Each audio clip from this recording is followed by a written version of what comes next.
توبہ کے ارادے سے گناہ کرنا یہ کفر ہے کہ ابھی گناہ کر رہا تھا بعد میں توبہ کر لوں گا، یہ کفر۔ تو یہ مطلب اللہ پاک کے ساتھ کوئی مذاق لگا رکھا ہے کیا؟ یہ شریعت۔ محمود سوال کر رہے ہیں، شفاعت کی امید پر گناہ کرنا کیسا ہے؟ اللہ روزی دینے والا ہے نا، یقینی طور پر کوئی انکار نہیں کرے گا، انکار کرے گا تو اسلام سے نکل جائے گا۔ اللہ روزی دینے والا ہے۔ کسی کو دیکھا دکان بند کر کے بیٹھا ہوا ہے، اللہ روزی دینے والا ہے، خود ہی روزی چھت پھٹے گی اور روز کی روز مل جائے کرے گی۔ کون نوکری کرے؟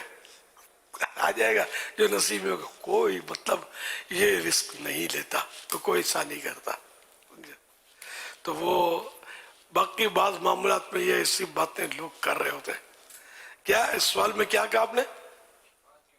شفاعت کی امید پر۔ شفاعت کی امید پر۔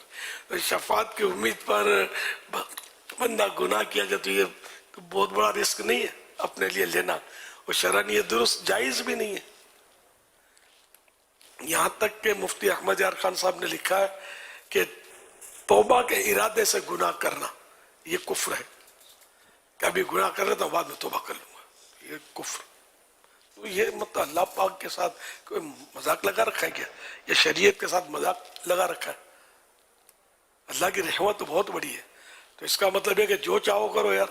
یہ تو غیر مسلم بھی کہے گا میں مطلب اللہ کو گالیاں دیتا رہوں، اللہ کی رحمت بہت بڑی ہے، جنت پہ چلا جاؤں گا، تو یہ اس کی خام خیالی ہوگی۔ ہمیشہ ہمیشہ جہنم میں رہے گا جو جس کا خاتمہ ایمان پر نہیں ہوگا۔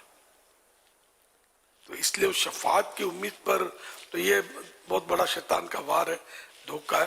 شفاعت کی امید ضرور رکھے لیکن گناہوں سے خود کو بچانا ضروری ہے، کہ یہ بھی رب کا ہی تو حکم ہے نا گناہ نہ کرنے کا۔ صلو علی الحبیب صلی اللہ علیہ محمد۔